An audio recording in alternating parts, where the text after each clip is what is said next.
إن أوعية ملكه أن يأتيكم التابوت فيه سكينة من ربكم صلوات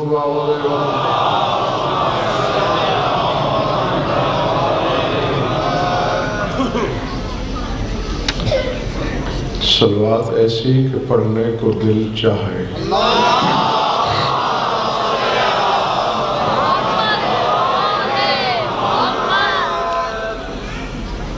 توجہ ہے، بات شروع کی جائے. میں اپنی جانب سے نہ جانے کیا کچھ ذہن میں تھا، لیکن ابھی چند منٹ پہلے عزیز بھائی زیغم نے ایک فرمائش کی ہے. اس نے اپنی طرف سے تو خیر کچھ یاد دلانے کی کوشش بھی کی ہے. یقین مانیے مجھے پوری طرح قطعاً یاد نہیں آ رہا کہ میں نے کیا پڑھا ہوگا، لیکن ان کی خواہش اور فرمائش کی روشنی میں کوشش کروں گا کہ جو یاد آ سکے وہ سناؤں، اور جو یاد نہ آ سکے تو اس کی جگہ کچھ اور سناؤں. ساتھ دعا بھی کریں گے. آپ کی تھوڑی سی طبیعت ناساز ہے. آمین. دراصل کبھی میں نے ایک مجلس پڑھی تھی، کب بخدا مجھے نہیں یاد، کہ جو کچھ ہم حسینیت کے لیے کرتے ہیں یہ ہمارے عقائد کے تصورات کے تراشے ہوئے بت نہیں ہیں، بلکہ لمحہ لمحہ قرآن ہے.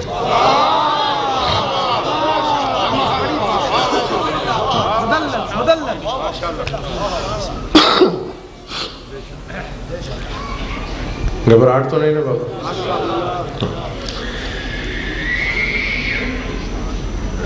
سورہ بقرہ سے اس وقت تک مجھے وہ بھی زیغم کی یاد دلانے پر صرف ابتدائی آیت ہی یاد آ سکی ہے، اور آگے مولا کے آسرے پہ پڑھنا ہے. سورہ بقرہ میں ہے آیت، اور اس کا تعلق طالوت کی بادشاہت سے ہے کہ جب حضرت طالوت کی بادشاہت کا اعلان کیا گیا تو بنی اسرائیل نے کہا کہ یہ تو ایک غریب اور مفلس خاندان کا فرد ہے، ہم کیسے مان لیں کہ واقعی اسے اللہ نے ہمارے لیے مصطفیٰ کیا ہے. تو اس واقعے کی طرف اشارہ کرتے ہوئے قرآن ارشاد فرما رہا ہے کہ قال لهم نبیہم ان آیۃ ملکہ ان یأتیکم الطاغوت فیہ سکینۃ من ربکم فیہ بقیۃ مما ترک آل موسیٰ وآل ہارون تحملہ الملائکۃ ان فی ذلک لکم آیۃ ان کنتم مؤمنین. لگتا ہے انہیں ان کے زمانے کے نبی نے یہ کہا کہ اس کے ملک کی، اس کی حکومت کی اللہ کی طرف ہونے سے نشانی یہ ہے کہ اللہ تم پر ایک تابوت اتارے گا. ان یاتیکم تابوت، تمہارے پاس ایک تابوت آئے گا. روایت نہیں ہے، آیت ہے. کیا وہ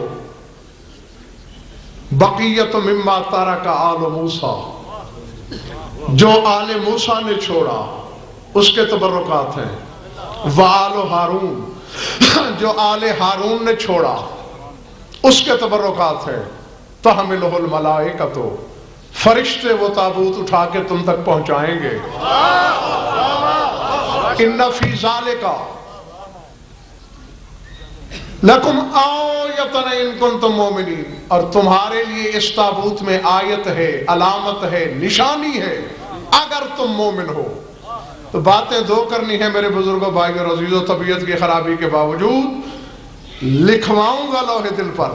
تمام شیعہ سنی دوست نقش کریں اپنے اپنے صحیفہ دل پر. پڑھا میں نے قرآن ہے، تسلی چاہتے ہو قرآن میز پہ منگوا لو. اللہ کہہ رہا ہے میں تابوت نازل کروں گا. جس میں موسیٰ اور ہارون کی آل کے تبرکات ہوں گے، جسے فرشتے اٹھا کے لائیں گے۔ ایمان سے ذرا اپنے گریبان میں جھانک کے اپنے ضمیر کے مفتی سے پوچھئے، جس اللہ نے 4000 سال پہلے خود تابوت بنایا ہو، وہ مجھے تابوت بنانے سے روک سکتا ہے؟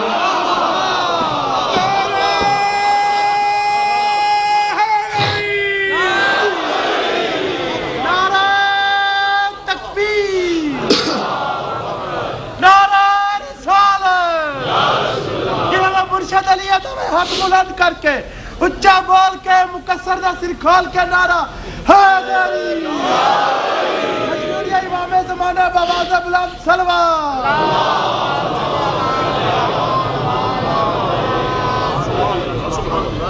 گھبراہٹ تو نہیں ہوئی بابا؟ کس نے بنایا تابوت؟ اور امتیاز شاہ جی اٹھایا کس نے؟ ابھی فیصلہ نہیں ہوا۔ تابوت بنانا سنت الہی، تابوت اٹھانا سنت ملکوتی۔ جو اٹھائے فرشتوں کی سنت پہ عمل پیرا، جو بنائے سنت الہی پہ عمل پیرا۔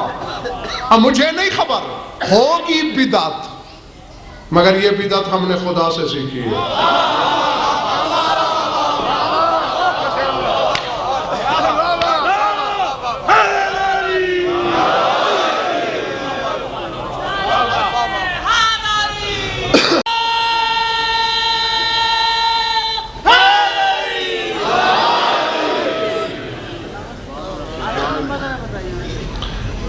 بھائی دوسرا پارہ ختم ہو رہا ہے۔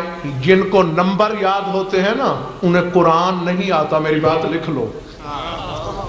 وہ صرف اسی مجلس کی آیتیں رٹ کے بول رہے ہوتے ہیں۔ یہی کہلوانا تھا مجھ سے۔ قرآن پہ جن کو عبور ہوتا ہے نمبر یاد نہیں رکھتے وہ۔ سورہ بقرہ میں نے بتائی، اور دوسرا پارہ اختتام پذیر ہے، قریب الختم ہے، طالوت کی حکومت کا ذکر ہے۔ میں تو کہہ رہا ہوں کہ قرآن میز پہ لے آؤ۔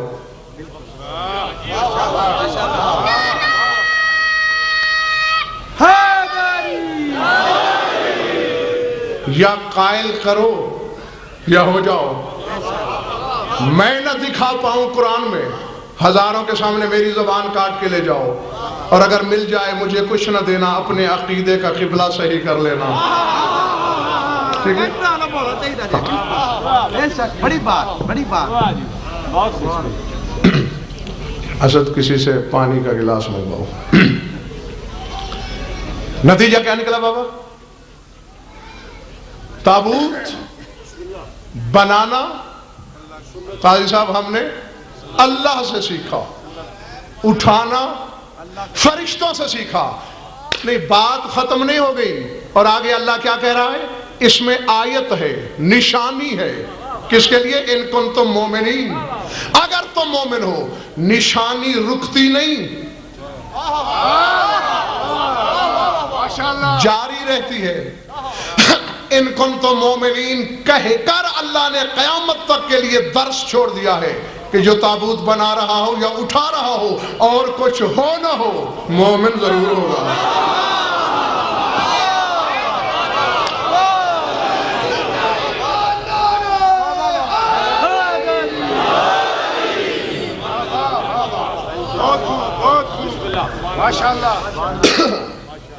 بسم اللہ۔ یہ پہلی بات۔ آج میں کرسی سے اٹھ نہ سکوں تو ناراض نہیں ہونا۔ قرآن سے پوچھتے جاتے ہیں، جس جس چیز کو قرآن مانتا جائے وہ سب مل کے میرے ساتھ مانو، اور جس چیز سے قرآن انکار کر دے، میں اپنی قوم کی طرف سے دعائے خیر پڑھتا ہوں، آج کے بعد نہیں ہوگی۔ ہمارا دماغ خراب ہے کہ ہم اپنے مذہب میں وہ رسمیں شامل کر لیں جو قرآن سے تصادم کریں۔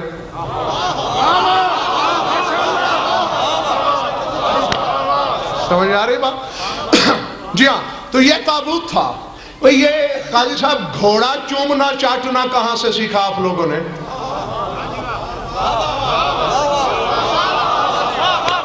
کیا آپ کی کی قوم میں کوئی پڑھا لکھا آدمی نہیں ہے؟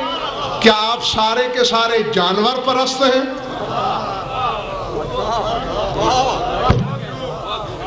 آخری بندے تک، بلکہ جہاں تک سپیکر کی آواز پہنچ رہی ہے، میں نے قرآن کو کھول کے پڑھنا شروع کیا کہ اے اللہ کی پاک کتاب، میری قوم کے کچھ لوگ، اب پتہ نہیں وہ بے وقوف ہیں یا عقل مند ہیں، یہ فیصلہ تو میں تم سے پوچھوں گا، جانوروں کو دیکھ کے جھک جاتے ہیں، احترام کرتے ہیں، کیا یہ دین ہے یا بے دینی؟ اچانک سورہ مومنون کی آیت پکاری کہ قوم سمود کے سامنے صالح نام کا نبی کھڑا ہے اور اونٹنی کی طرف اشارہ کر کے کہہ رہا ہے حوضہی ناقۃ اللہ لکم آیۃ، یہ جو اونٹنی ہے عام نہیں، یہ اللہ کی اونٹنی ہے، یہ اللہ کا ناکہ ہے اور تمہارے لیے آیت ہے۔ نہیں بیمار میں ہوں، تم تو نہیں ہو، آؤ میرے ساتھ مل کے، ساتھ دو، جمہوریت کا دور ہے، میں اللہ سے پوچھوں اللہ میاں اس اونٹنی پہ سواری کرے گا؟ کبھی تو اس اونٹنی پہ پالان کسے گا؟ فرمایا فضیان پک رہا ہے، شرک کر رہا ہے، کیا میں بدن رکھتا ہوں؟ جب تو بدن ہی نہیں رکھتا، سوار ہو نہیں سکتا، تو اس کو ناقۃ اللہ کیوں کہا؟ اللہ کا ناکہ کیوں ہے؟ اللہ کی اونٹنی کیوں ہے؟ فرمایا دیکھا نہیں صالح میری حجت ہے، میرے حجت کا جانور بھی میرا جانور ہوتا ہے۔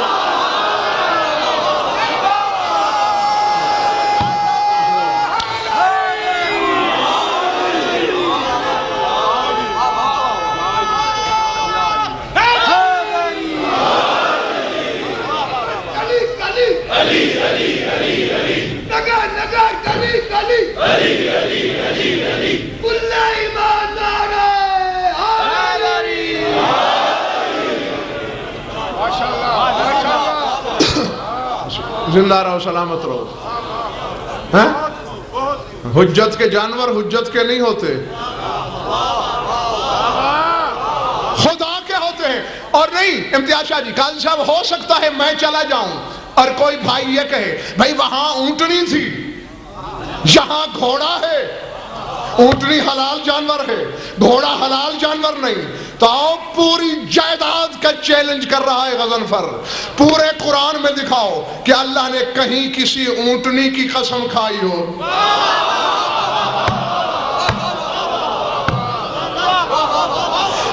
اس کے برعکس میں علی کے گھوڑے کے سموں کی ٹاپوں کی قسمیں دکھا سکتا ہوں۔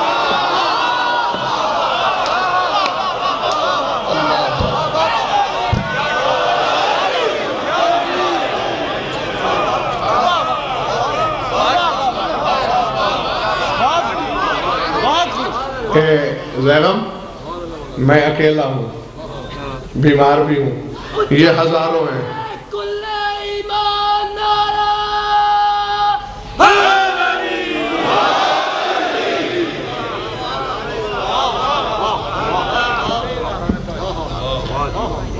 اور ویسے بھی امتیاز بھائی میں یہاں ارشد شاہ جی ایک جملہ کہا کرتا ہوں، آ گیا ہے سامنے، آج بھی کہتا ہوں، میں نے بڑے غور سے قاضی صاحب یہ دیکھا کوئی شیعہ مجھے گھوڑا پرست نظر نہیں آیا۔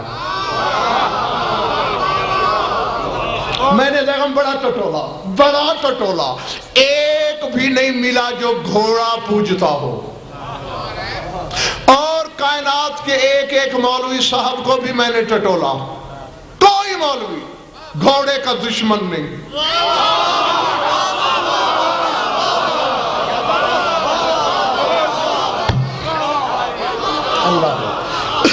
جو پہنچ گئے انہیں میں واہ واہ کہتا ہوں، جو نہیں پہنچے وہ تھوڑا دیر میرا ساتھ دو۔ کوئی شیعہ ایسا نہیں ملا مجھے جو گھوڑا پرست ہو، کوئی مولوی نہیں ملا جو گھوڑے کا دشمن ہو۔ کیوں؟ بابا لاجک ہے، عقل مندی کی بات ہے۔ اگر شیعہ گھوڑا پرست ہوتے تو جہاں گھوڑا دیکھتے وہیں جھک جاتے،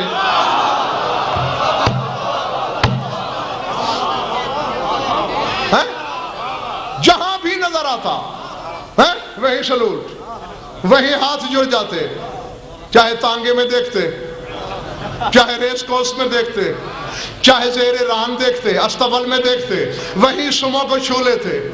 میں نے نہیں دیکھا کسی کو. اور اگر مولوی بھی گھوڑے کا دشمن ہوتا تو جہاں گھوڑا دیکھتا وہیں کہتا بدعت.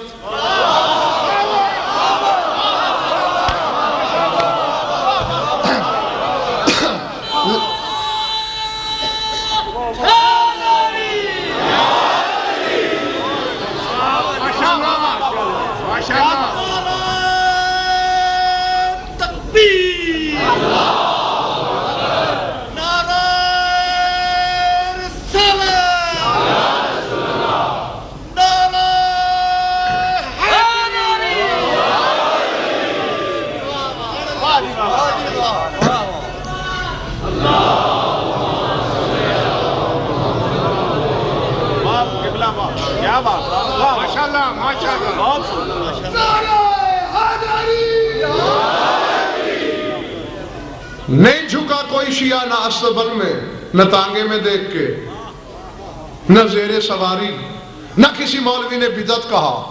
تو نتیجہ کیا نکلا؟ شیعہ گھوڑے کے پجاری نہیں، مولوی صاحب گھوڑے کے پیری نہیں. شیعہ جھکا کب؟ مولوی نے فتویٰ کب دیا؟ شیعہ اس وقت جھکا جب گھوڑے کی نسبت ہوئی حسین کی طرف.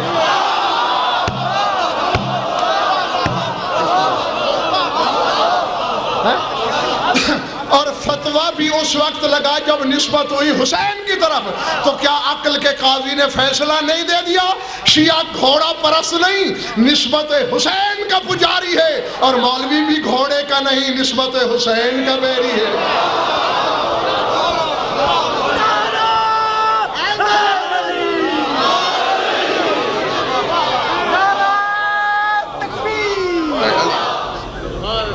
ہاں اب مجھے پتا نہیں کہ تمہاری فرمائش کے مطابق میں چل رہا ہوں یا نہیں. بہرحال جو مجھ سے ہو سکتا ہے وہ میں کرنے کی کوشش کر رہا ہوں. چلے تو نہیں گئے بابا؟ قاضی صاحب بڑی ربائیاں آپ سے بھی سنی ہیں، علماء سے بھی باتیں سنی ہیں، ذاکرین سے قصیدے بھی بڑے سنے ہیں کہ حسین نے آتے ہی دنیا میں شفا خانہ کھول لیا تھا.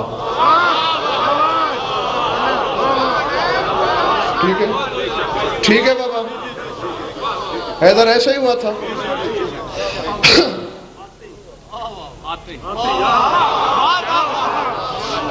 جیو سلامت رہو، یہی حق ہوتا ہے سماعت کا. کچھ شاید تکلیف کی وجہ ہو یا کیا، مجھے نام یاد دلا دو اس مریض کا. شاباش، فطرس. کہتے ہیں فرشتہ تھا.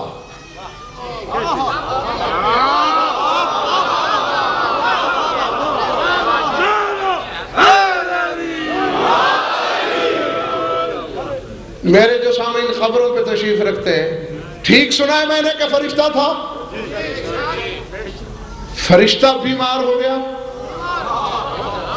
یہ بھی امتیاز شاہ جی سن رکھا ہے کہ نوح جیسا نبی زخمی ہو جائے، اللہ فرشتے سے کہے کہ نبی کے زخموں پہ پر پھیر دے.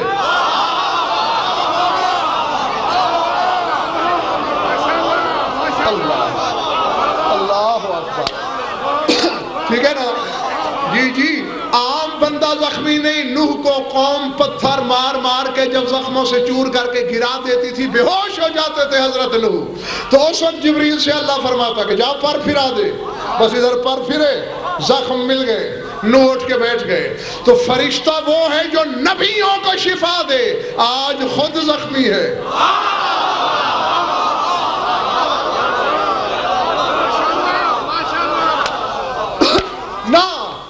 شاید آج کے مجلس میں کم از کم باتیں تو ہوں گی، شاید اس سے بڑا جملہ میں آپ کو نہ دے سکوں. شیعہ کتابیں تو بھری ہی پڑی ہیں، کوئی 3-4 برادروں نے اہل سنت کی کتابوں میں بھی دکھا سکتا ہوں کہ جب آیا ہے یہ تو رسول نے جبریل سے کہا اس بھولے سے کہہ دے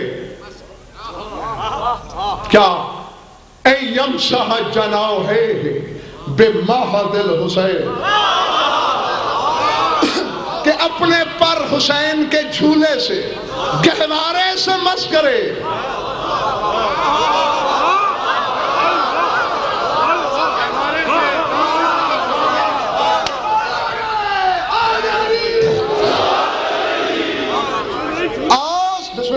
سارے مل کے پوچھیں یا رسول اللہ رحمت للعالمین ہو.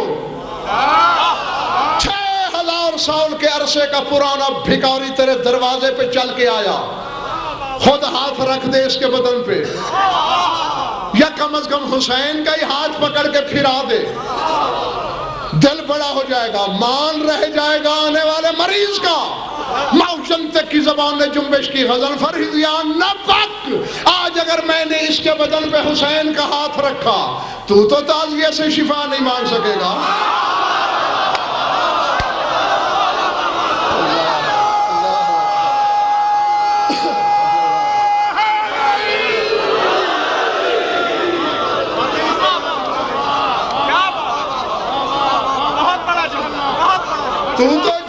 بسم اللہ, تو جھولے کو نہیں جھک سکے گا, وہاں سے کچھ طلب نہیں کرے گا, تجھے تو تیرے اپنے مذہب کا مولوی کھا جائے گا. او مشرک ہو گیا ہے تو فطرس کی بات کرے گا, وہ کہے گا اس کے بدن پہ تو حسین نے ہاتھ رکھا تھا, تو بھی لے آ حسین کو.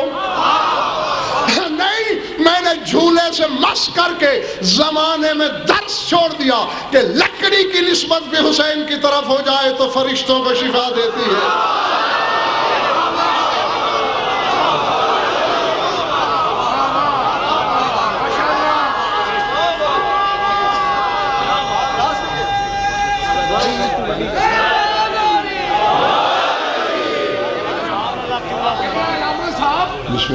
بعض کہتے ہیں کہ فیض جلی لکھا ہے, اور بعض کہتے ہیں نہیں فیض نبی لکھا ہے, بعض کہتے ہیں نہیں فیض علی لکھا ہے.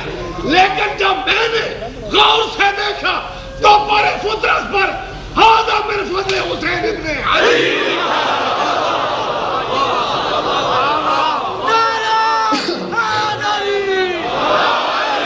قاضی صاحب نے آپ کو شعر کے رنگ میں سنایا, میں آپ کو حدیث سنا دوں. بس ادھر حسین کے جھولے سے مس ہوا. حالانکہ فطرس نے کہا یہ تھا مجھے عہدہ نہیں چاہیے, شفا مل جائے بڑی بات, ادھر زخم ملے. 70,000 فرشتے تاج ملکوتی لے کے آ گئے. فطرس, اللہ کہتا ہے جسے حسین معاف کر دے.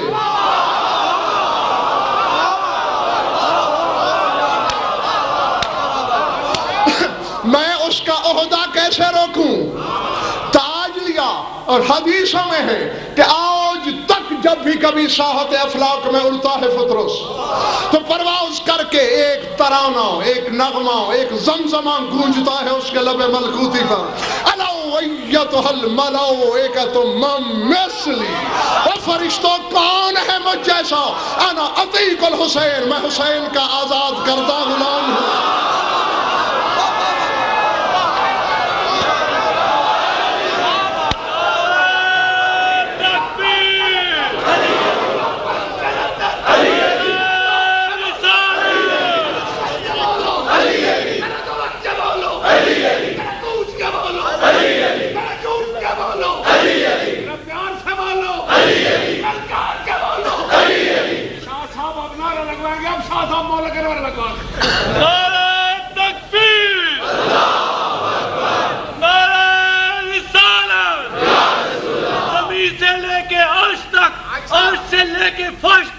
دونوں جہاں کے مشکل کشا کا نام ہے نعرہ حیدری.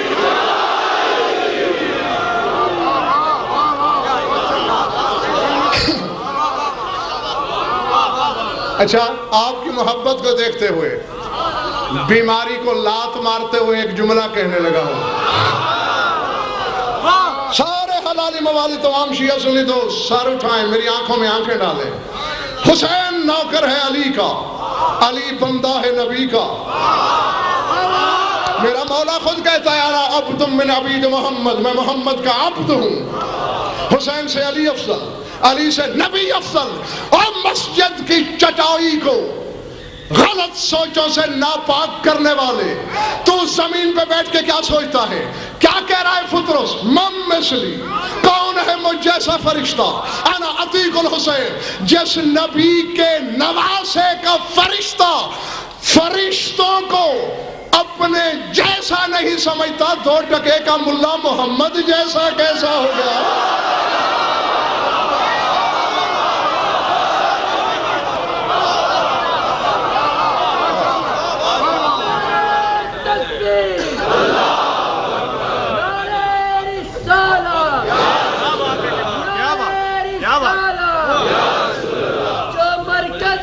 اسلام تھا اس میں علی پیدا ہوا، از غیب سے آئی صدا میرا ولی پیدا ہوا، وجہ اللہ کی تصویر ہے کل مومنوں کا امیر ہے، شیعو تمہارا پیر ہے ہو نعرہ علی، نعرہ علی، آوازیں بلند اچھا بول کے دو ہاتھ بلند کر کے دل کھول کے نعرہ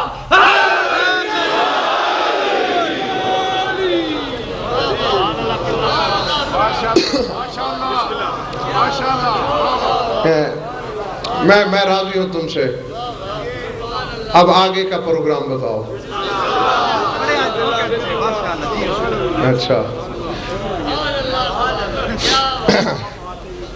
بسم اللہ جناب. میں نے کہا نا کہ جس چیز کو قرآن منع کر دے گا میں اس کے قریب بھی نہیں جاؤں گا. ہاں ایک امتیاز بھائی تعجب یہ ہوتا ہے یہ بدعت ہے، یہاں یہ بدعت ہے، اور بندہ ایک دوسرے سے کہتا پھرتا ہے دعا مانگو کہ قیامت کے دن لواء الحمد کا سایہ نصیب ہو.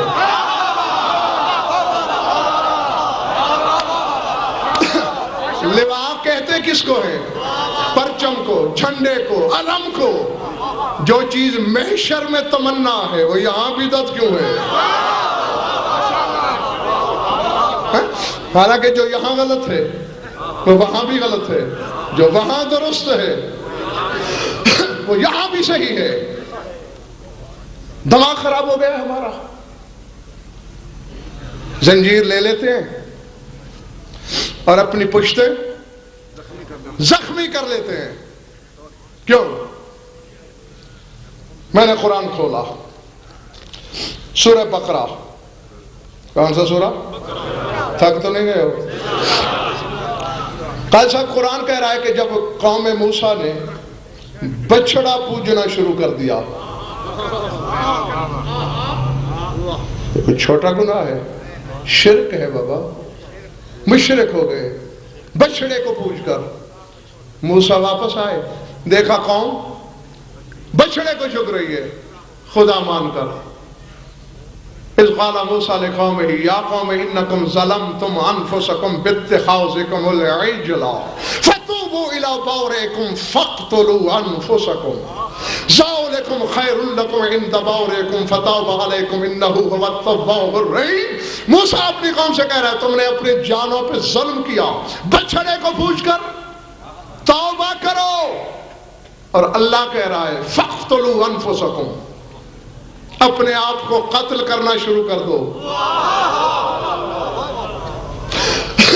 جس مسلک سے بھی آپ کا تعلق ہے اپنے مولوی سے پوچھنا. آج چوتھی مجلس ہے، ابھی میں ہوں یہاں. اگر وہ صرف نہ کہہ دے کل مجھے پکڑ لینا. 70,000 آدمی قتل ہوئے. شیعہ سنی تفسیریں بڑی پڑی ہیں. کتنے؟ 70,000 کے بعد اللہ نے کہا بس اب میں نے ان کا گناہ بخش دیا. فَقْتُلُوا أَنفُسَكُمْ، اپنے آپ کو قتل کیے جا رہے ہیں تلواروں سے، چھریوں سے، خنجروں سے. سورہ نساء میں خدا کہہ رہا ہے ان اللہ لا یغفر ان یشرک بہ ویغفر دون ذلک لمن یشاء. اللہ کہتا ہے میں شرک کا گناہ معاف نہیں کروں گا، باقی گناہ معاف کر دوں گا، لیکن خون ریزی کے صدقے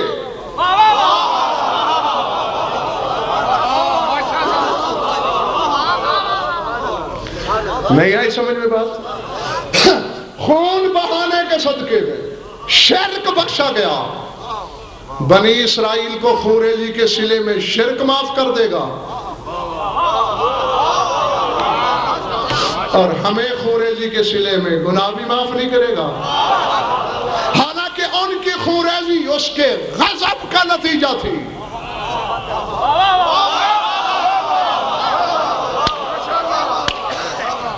نہیں آؤ میری طرف دیکھو بابا. اصول یہ ہے جاؤ اپنے علماء سے پوچھنا، تحقیق کر لینا.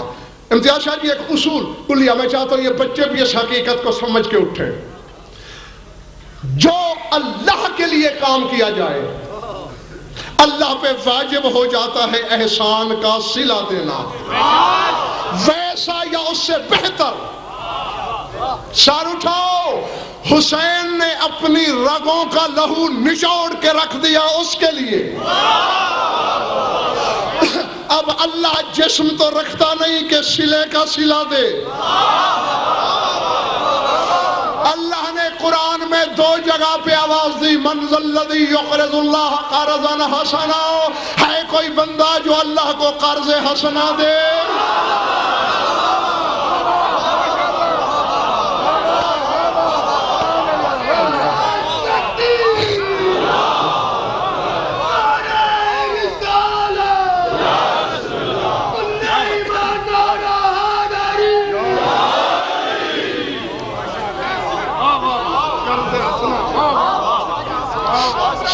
بسم اللہ جناب۔ جی ہاں، اب جو بھی خون ریزی کر رہا ہے حسین کے لیے وہ نیابت کر رہا ہے اس کی، اور اللہ کہتا ہے کہ میں اس کا مقروض ہوتا جا رہا ہوں۔ اور پورا قرآن تمہارے سامنے ہے، میں پوری جائیداد لکھ کر دینے کے لیے تیار ہوں، باقی کی زندگی بغیر تنخواہ کے غلامی مفت۔ کہیں دکھاؤ اللہ نے قرآن میں کہا ہو کہ نماز پڑھو میں مقروض ہو جاؤں گا، کہیں کہا روزہ رکھو میں مقروض ہو جاؤں گا، حج کرو میں مقروض ہو جاؤں گا، زکوٰۃ دو میں مقروض ہو جاؤں گا، کیونکہ خود کہہ رہا ہے اقیموا الصلاۃ وآتوا الزکاۃ واقرضوا اللہ قرضا حسنا، نماز بھی پڑھو زکوٰۃ بھی دو مجھے قرض بھی دو۔ تو معلوم ہوتا ہے نماز اور چیز ہے، زکوٰۃ اور چیز ہے، قرض اور ہے۔ اور جب میں نے قرآن کے وارثوں سے پوچھا کہ یہ کہہ کیا رہا ہے تو جواب ملا، من انفق درہما فی اداء ابی عبداللہ الحسین کانما اقرض اللہ، جس نے حسین کے راستے میں 1 درہم بھی خرچ کیا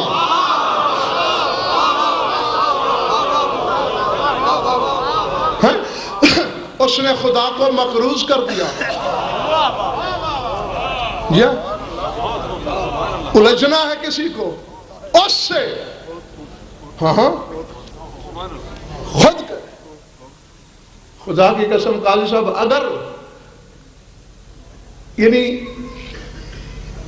1 کا کروڑواں حصہ بھی شبیہ بنانا کہیں بدعت مجھے نظر آتی، اوروں کا مجھے پتہ نہیں، میں اسٹیجوں پر اپنی قوم کو سمجھانا شروع کر دیتا کیا کرنے لگے ہو، کیوں غلط کام کرتے ہو؟ مگر مجھے تو یہ نظر آتا ہے کہ اللہ کا پورا اسلام کھڑا ہی شبیہ پر ہے۔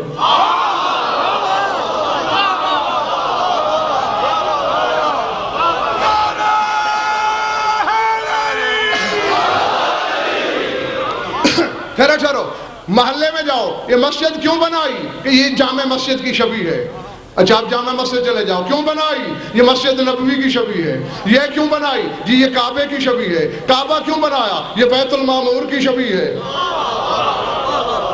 یہ فرش سے عرش تک کاروبار ہی شبیہوں کا ہے۔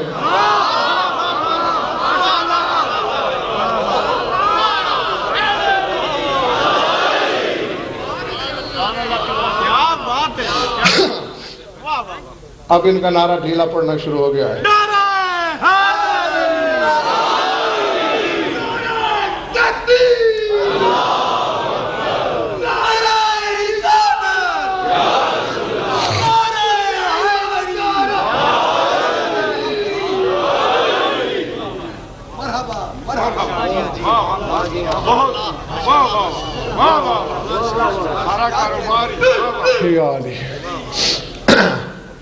آؤ آؤ ادھر دیکھو، بس میں تھک گیا ہوں خود بھی، لیکن یہ اندر کی تپش ہے جو کہتے ہیں 2 باتیں اور کر لو اور کر لو۔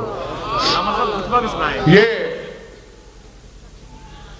کہہ دینا حافظ جی بہت آسان ہوتا ہے، اور پھر جوڑ کیا ہے اس وقت خطبہ پڑھنے کا؟ مجھے دیکھو،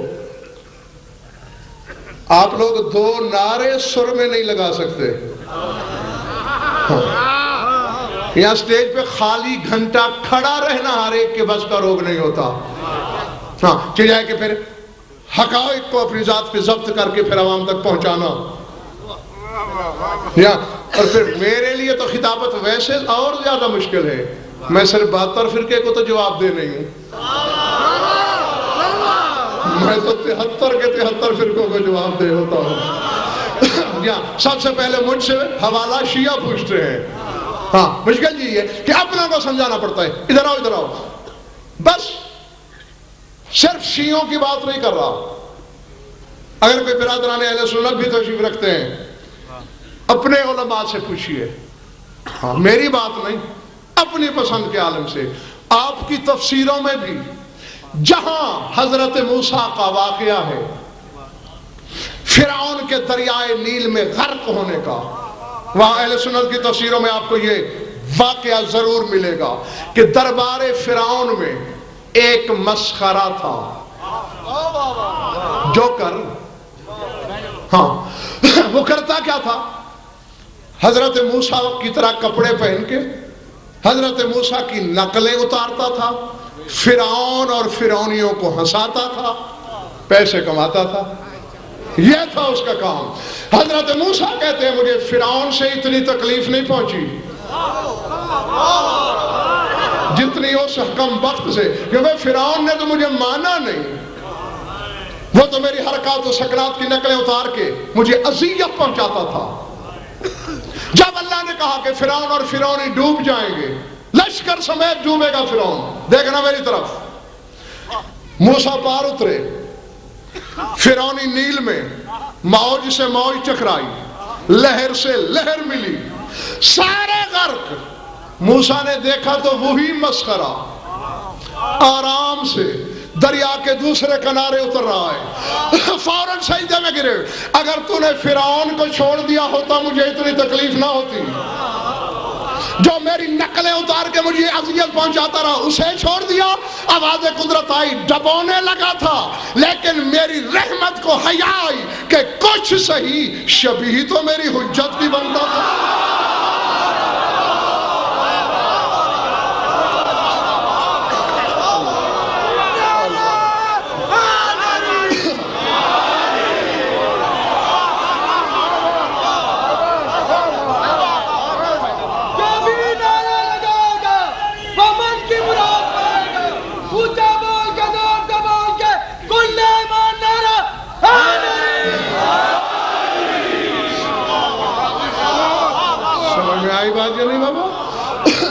کہا کچھ صحیح، بسم اللہ، کچھ صحیح میری حجت کی شبیہ تو تھا، میں اسے غرق نہیں کر سکتا۔ مشرک ہو، فرعونی ہو، دشمنی کی نیت سے شبیہ بنے تو اللہ کے عذاب سے بچ جاتا ہے، جو دوستی کی نیت سے شبیہ بنے۔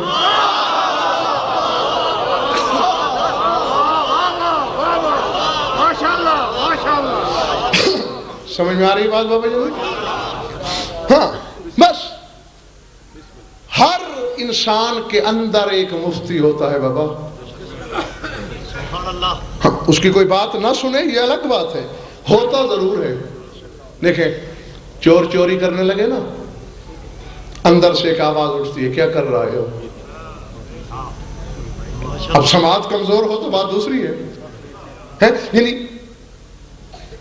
یہ جو خوف پیدا ہوتا ہے کوئی دیکھ نہ لے، یہ خوف نہیں، وہ اندر کا مفتی ڈراتا ہے، ہاں گرفتار نہ ہو جائے، پکڑا نہ جائے۔ تو اسی طرح دین کے اگر دنیا میں مفتی روکتا ہے، دین کے معاملات پر بھی مفتی ٹوکتا ہے۔ میں ہر شخص اپنے اللہ کو حاضر و ناظر جان کے آج رات اپنے اپنے گھر جا کے بستر پہ کروٹوں کے سلسلوں میں ایک بات اپنے ضمیر کے مفتی سے پوچھ لینا، کل مجھے بتا دینا۔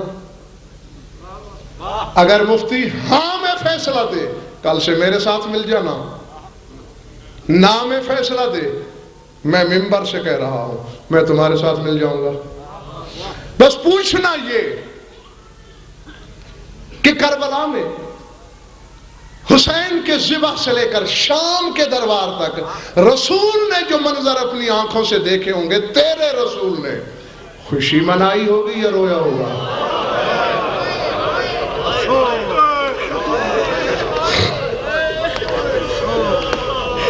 کوئی لمبی چوڑی نہیں، صرف اتنا سوال۔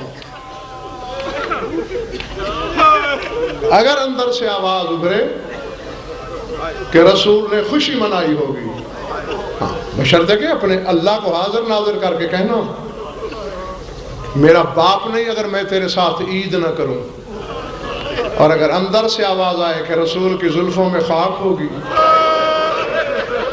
رسول کا گریبان چاک ہوگا،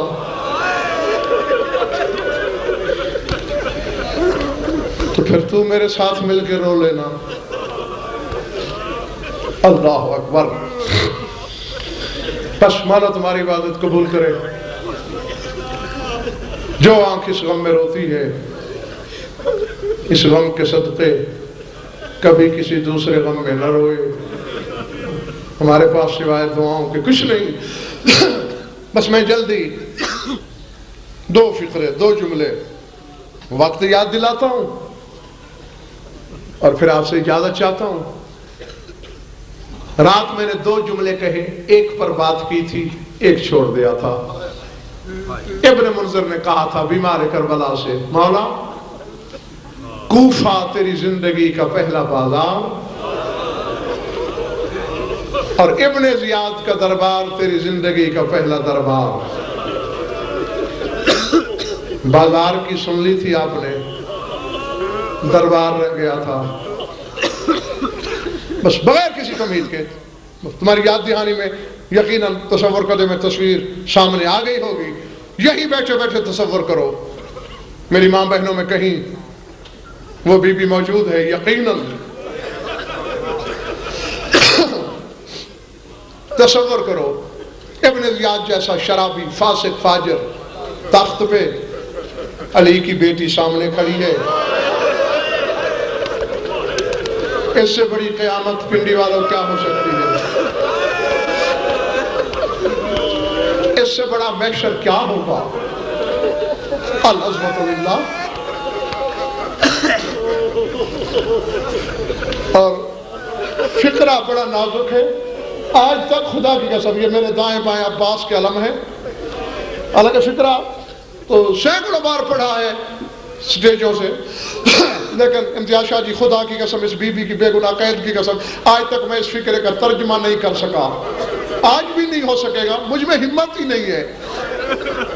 ہمیشہ اشارے میں اس کا ترجمہ کر دیتا ہوں۔ ہو سکتا ہے اگر کسی دن میں نے ترجمہ کر بھی لیا یا خود مر جاؤں گا یا سننے والے مر جائیں گے، 2 میں سے ایک بات ضرور ہوگی۔ آج بھی میں ترجمہ نہیں، عربی کی عبارت پڑھ دیتا ہوں، کسی اور عالم سے پوچھ لینا، اگر اس کی زبان میں حوصلہ ہوا تو شاید آپ کو ترجمہ بتا دے۔ جس نے بھی دربار ابن زیاد کی روایت لکھی ہے اسی عالم مقتل نے یہ لکھا ہے کہ کانت سلام اللہ علیہا فی ذالک الوقت فی ارذل ثیابہا۔ بس میں اس کا یہی ترجمہ کیا کرتا ہوں اور آج بھی وہی کر رہا ہوں کہ ابن زیاد کے دربار میں بی بی کا لباس بہت بوسیدہ تھا۔ اس سے زیادہ بتانے کی ہمت نہیں۔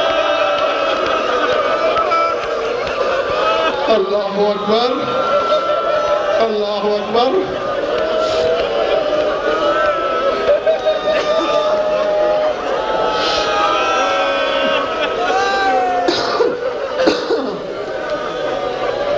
العظمت للہ۔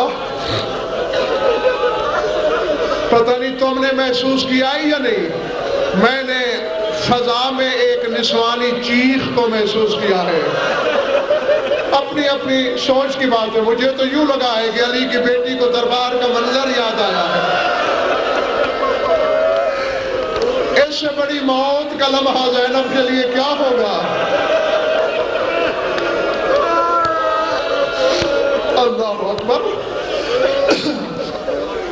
العظمت للہ۔ لوگوں کو عبرت ہوتی ہے روتے کیوں ہیں، ہمیں تعجب ہوتا ہے کہ آسمان گرتا کیوں نہیں۔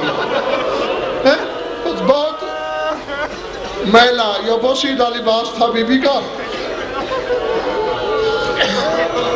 اچانک ابن زیاد لعین نے سر اٹھایا، کہا کاش آج میرے دربار میں کوئی علی والا ہوتا، اپنے پیر کے گھرانے کی بربادی دیکھتا، وہ گریبان پھاڑتا، بال نوچتا، ماتم کرتا۔ روتا نوحے پڑتا میری خوشی بڑھ جاتی. دربار کے کونے سے ایک حرام زادہ اٹھا کہنے لگا ابن زیاد بھول رہے ہو لاکھوں شیعوں کا اکیلا شیعہ مختار سقفی تیرے زندان میں ہے, اسے دربار میں بلا کے اپنی خوشی پوری کر لے. اور پنڈی والوں تم تو ابھی سے بےتاب ہو گئے ہو نا. ابن زیاد کمینے نے کہا ٹھیک تو چیز ہے, خوب یاد دلایا, جاؤ مختار کو بلاؤ. اب میں سادات المومنین سے ہاتھ جوڑ کے فکرہ کہنے کی اجازت چاہتا ہوں. سپاہی مختار کو بلانے گیا, جیسے ہی علی کی بیٹی کھڑی تھی فضا کا دامن پکڑ کے کہتی ہے اما فضا دعا کر زمین پھٹ جائے, دعا مانگ زمین پھٹ جائے میں زمین میں داخل ہو جاؤں.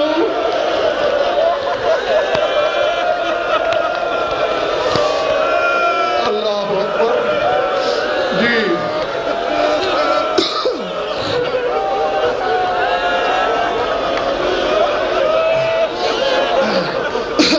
فضا نے رو کے کہا علی کی بیٹی اکبر کی برچھی پہ میں نے تمہیں یہ دعا مانگتے ہوئے نہیں دیکھی, حسین کے گلے پہ خنجر تھا یہ دعا نہیں مانگی, اب زندہ دفن ہونے کی خواہش کیوں ہے؟ کہا دیکھا نہیں میرا لباس دیکھ, اور بھائی مختار دربار میں آنے والا ہے, اگر پتہ چل گیا مختار کو کہ میں یہاں ہوں, اما فضا میں مرنے سے پہلے مر جاؤں گی. اللہ اکبر اللہ اکبر.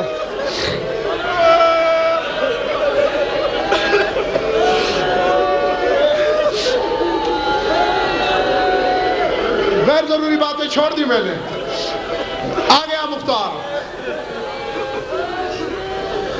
کیوں بلایا؟ وہی خوش آمدی اٹھا, مختار لما لا تسلم علی الامیر, تو نے امیر پہ سلام کیوں نہیں کیا؟ بڑی نخوت سے کہا مالی امیر سوى الحسین, حسین کے سوائے میں کسی کو اپنا امیر نہیں مانتا. بتا کیوں بلا؟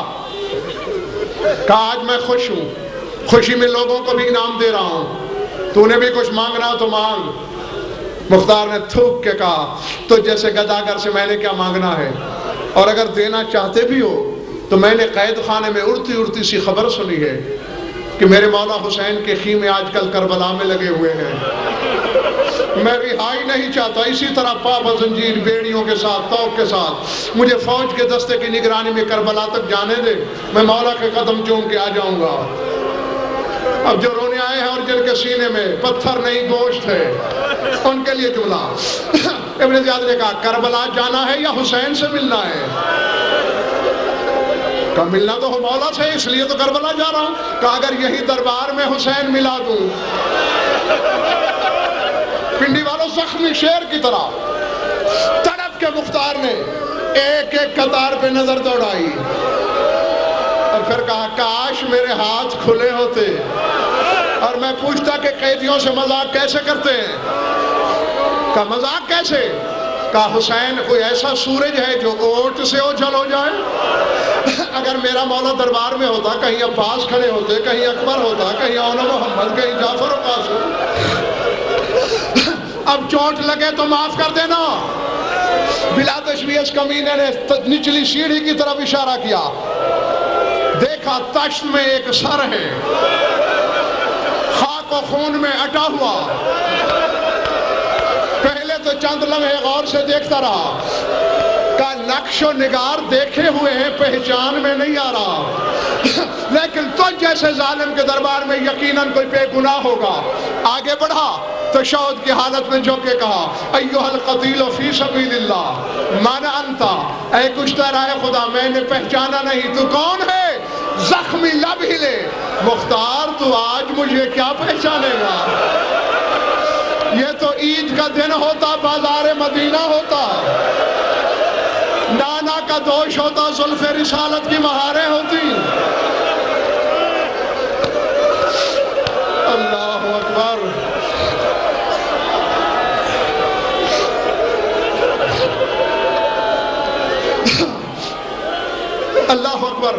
بی بی تمہارا پرسہ قبول کرے. بس ختم ہو گئی مجلس. جب پتہ چلا کہ حسین ہے، نعرہ تکبیر بلند کیا، ہتھکڑیاں دور گری، ایک سپاہی سے تلوار چھینی، حملے کا ارادہ کیا. کسی نے دامن کو جھٹک کے کہا چچا مختار جنگ نہیں کرنی. اسی جنگ نے میرے قاسم جیسے دولہا نکل لیے، اسی جنگ نے میرے اکبر جیسے جوان کھا لیے. تڑپ کے مڑا کون ہے مجھے اس کمینے کے دربار میں چچا کہنے والا؟ چچا مختار پہچانا نہیں، میں سجاد ہوں. زمین پہ ٹکر مار کے کہا میری آنکھیں نکل جائیں، کاش میں اندھا ہوتا.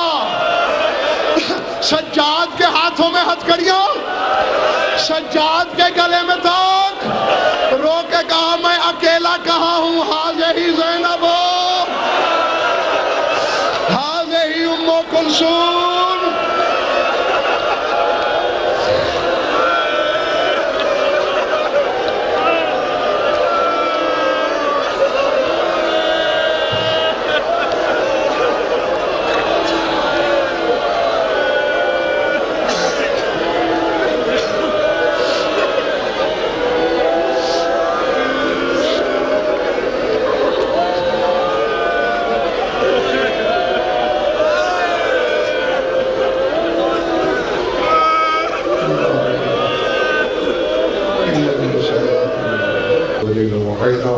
حتى تسكنه أرضك وتمتع فيها طويلا يا رب محمد وآل محمد عجل فرج آل محمد.